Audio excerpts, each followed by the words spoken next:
This video is powered by KR Mangalam University. Beijing. Although we have kept in touch through phone calls and various other means, since the United States and Israel launched their illegal war against Iran, a war that has been ongoing, our stance remains adhering to the principle of peaceful coexistence. Well, I have a very good relationship with President Xi.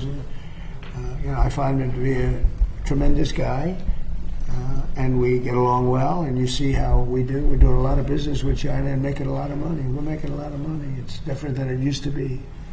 But I'll be talking about, that'll be one subject. But he's been very nice about this, In all fairness, he gets like 60% of his oil from Hormuz, and I think he's been very respectful. We haven't been challenged by China. They don't challenge us, and he wouldn't do that. I don't think he'd do that because of me. An anti-Trump campaign seems to be taking shape in Beijing as Iran and China come together just as the United States pauses its Project Freedom mission in the Strait of Hormuz, raising new questions about shifting global power dynamics.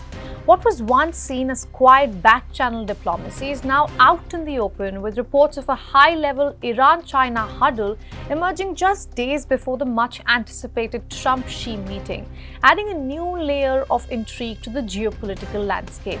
At the same time, Iran is increasingly looking towards China for support, signaling urgency as it navigates mounting pressure ahead of the high-stakes summit between Washington and Beijing.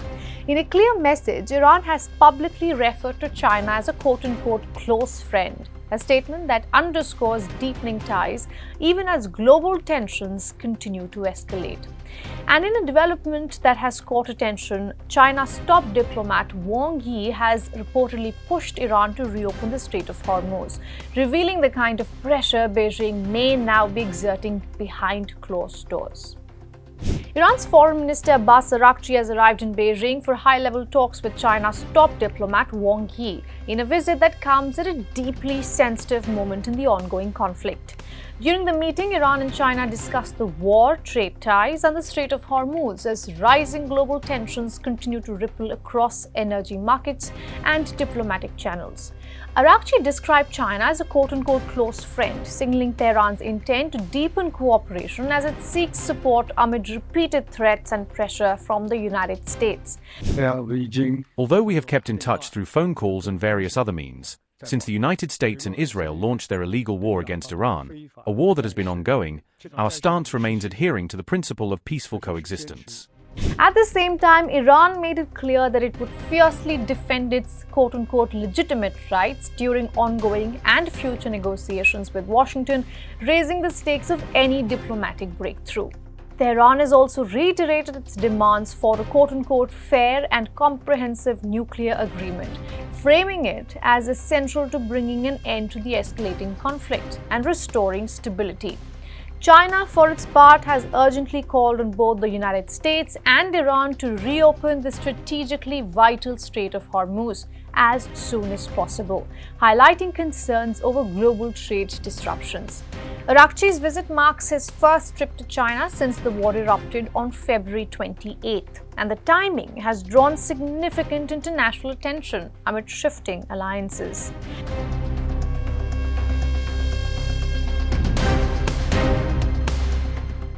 Reports have also suggested that China may already be playing a behind-the-scenes role in efforts to broker peace, even as it maintains a cautious public stance.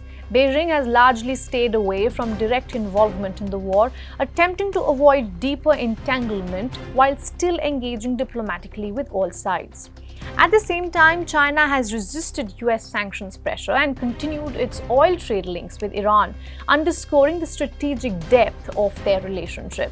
China remains Iran's top economic partner, even as the war places increasing strain on trade flows, energy supplies, and the broader sanctions landscape.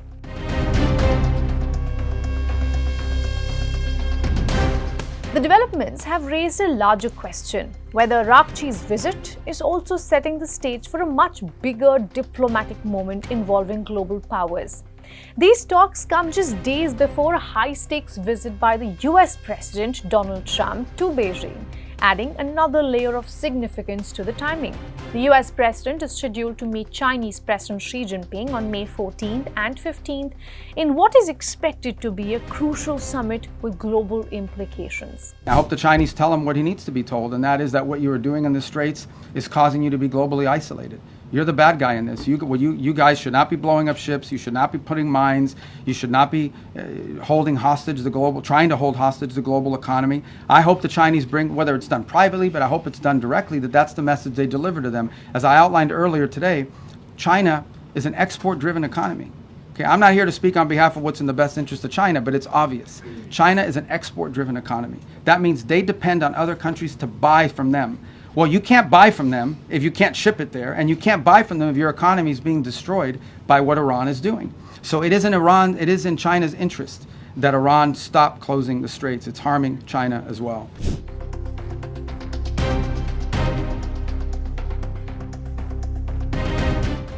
Meanwhile, the US President announced that he was halting Project Freedom just a day after its launch, a sudden decision that raised fresh questions about the mission's timing and objectives. The United States had launched Project Freedom to guide commercial and military ships through the Strait of Hormuz, aiming to counter the impact of an Iranian blockade in the critical waterway. However, on the very first day of the mission, Iran allegedly carried out strikes on the UAE's Fujairah port area and targeted multiple cargo ships, escalating tensions in the region almost immediately.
The decision to pause the operation came shortly after Donald Trump issued a formal update to the US Congress outlining the developments and the administration's position. In that communication, Trump informed lawmakers that the operation remained within the limits set by the War Powers Act of 1973, seeking to underline its legal basis.